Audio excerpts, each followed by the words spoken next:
All right, this time we have the two movies I saw today, actually, which are Doubt and The Spirit. One of them very good, one of them insanely stupid.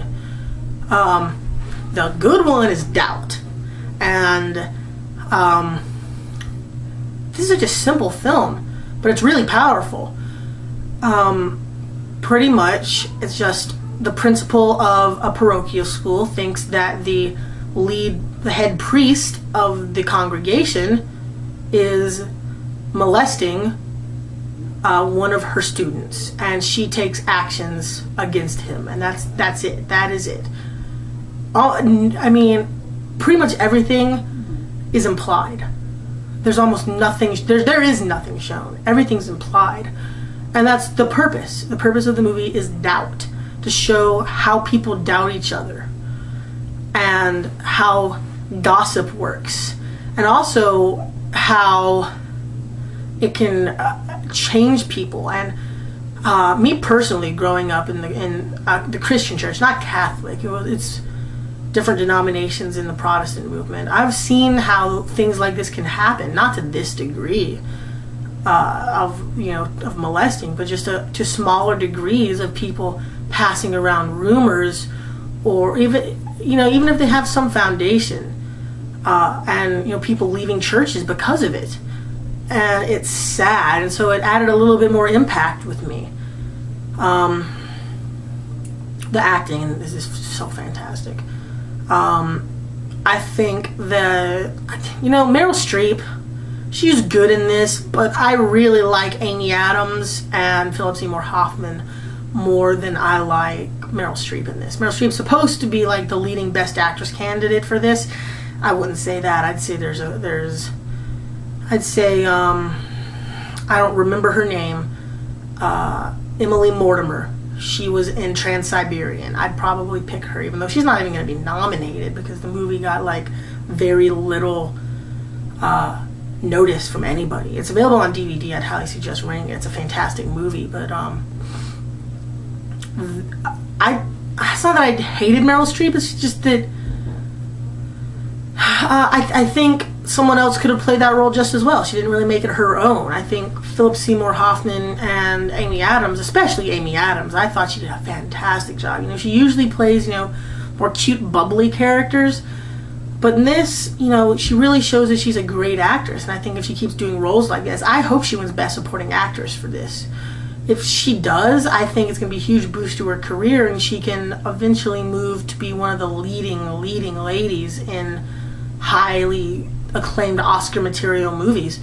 So I'm gonna give this movie if it was rating between 3.5 and 4, I would give it that, because I'm gonna give it officially 3.5 because I don't want to give it a full 4-star rating, because it's slow, and at the beginning it takes a while to get moving, and I thought it was real. It had a lot of deepness going on to it. It definitely gets to the heart of a lot of problems. I mean, I think it's a very impactful film, but it takes a little bit to get going. I think it's definitely a good debut for John Patrick Shanley, who wrote the play that this is based off of, and also wrote it for the screen and directed it. So, kudos to him. I think he did a very good job. It's definitely a very good movie. Definitely. I'm almost wanting to give it 4 stars. But when I look at the movies I currently have on my top 10 list, I don't know if it would make my top 10 list. And all the ones on my top 10 list are 4 stars. And anything below it really is 3.5. So I don't know if I should give it 4 stars. But it's really, really, really close. Also, another thing is this movie's not going to have much rewatchability. I mean, it's a one-time deal. I mean, the impact of the first time seeing it. Really good movies, I think, need to be watched more than once. You need to get more out of it. Really, I don't think, apart from seeing this once, you're going to want to see it again, because it is really disturbing at times, even though nothing is shown. But, it's definitely a good movie. Now on to, probably the most disappointing movie I've seen all year, The Spirit. I mean, I've been anticipating this for a long time, and I mean, it's one of the stupidest movies I've seen all year. I mean, take Max Payne, which I really didn't like. You can watch my review. I gave it 1.5 stars. It tried to be dark and failed at it. This movie doesn't try to be dark at all, and it fails at not being dark.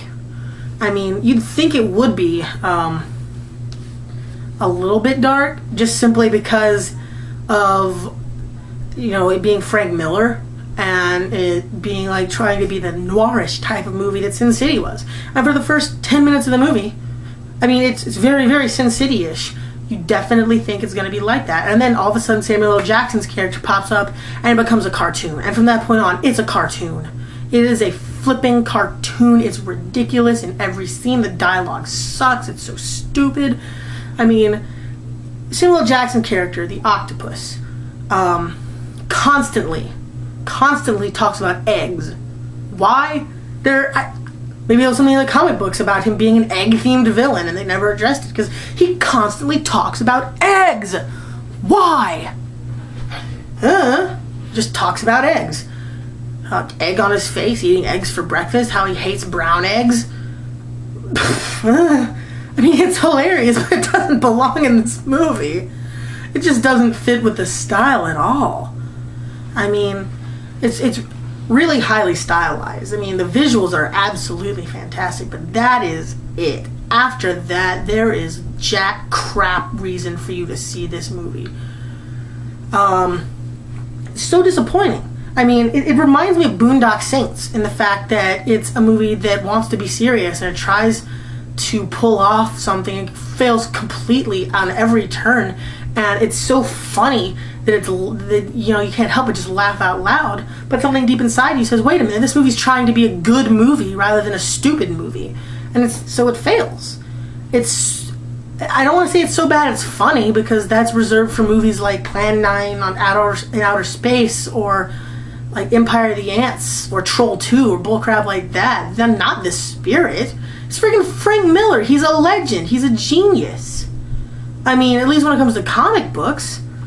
I mean, he like was the second unit director on Sin City. He wasn't even the real director. Robert Rodriguez was. He can blend darkness and humor amazingly. Just watch From Dusk Till Dawn or Planet Terror, or even The Faculty to get that. Frank Miller doesn't. He just is bad at it. And the movie is it's so weirdly written. I mean, some of the lines, like the octopus catches the spirit at one point and he ties him up in a dentist chair, and he's like, and the spirit says, "What smells dental?" And he looks to his right and there's a dentist thing there. He's like, "Oh." And then he looks and there's swastikas everywhere. Like big, huge red banners, big freaking pictures of Hitler on the wall, and he says, "Great, dental and Nazi." That line right there sums up the movie. Dental and Nazi. Because the movie makes no sense. And that line makes no sense. And then it keeps going with Scarlett Johansson and Samuel L. Jackson dressed as Nazis. Samuel L. Jackson is black. Why is he dressed as a Nazi? It makes no sense. And he says Guten Tag and he does the Hail Hitler thing. Why? Did it make any sense at all? And the plot. I don't even want to talk about the plot. I mean, the plot... It's a mix mash. It's twisty. It tries to be twisty. And it's really freaking simple. Pretty much, Eva Mendes's character, Sans Serif, has something that Samuel L. Jackson wants, and vice versa. And all they need to do is swap it. But the movie takes an hour and 44 minutes to do that. You know, and half the dialogue is just characters saying their names. The Spirit. Here's the Spirit. I am the Spirit. I'm the city spirit. My city speaks. I am her spirit. Hey, look, there goes the Spirit. Sans Serif. Who's Sans Serif? That's Sans Serif. Sans Serif. What an awkward name. What a weird name, Sans Serif. I miss Sans Serif. The octopus. I'm gonna get the octopus. Where's the octopus? It may be octopus related. Octopus big. Friggin' half the dialogue is just the Spirit, Sans Serif, and octopus. I mean, I swear, this script had to be 30 pages long, and the other, like, 70 were just nothing but names. So I have to give this 1.5 stars. Just visuals alone, you know, and you get to see Eva Mendes's body double's bare butt. You know, just because I know Eva Mendes isn't going to do a shot gratuitously like that. She might. I don't know. You know, she's been like nearly nude or barely nude in a few movies, but I don't know. That and the cool visuals just isn't enough. I just thought this movie was so